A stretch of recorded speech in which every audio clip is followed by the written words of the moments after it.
Hello Telecom Tribe, this is video 2 of #Automate10, where we create a fully functioning automated dashboard in 10 short videos.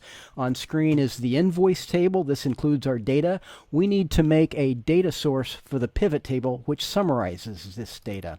So that'll be a dynamic named range. Call it invoice data.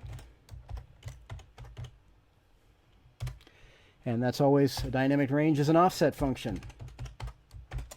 And we'll start with the upper left corner. 0 row offset, 0 column offset. And now we want to count our date, invoice date column. And it's 1, 2, 3, 4, 5, 6 columns wide. And let's click the plus sign to add that. Now to demonstrate it, I click in it. You can see the little Hollywood lights around our table. If we go all the way to the bottom, there's a lot of data there.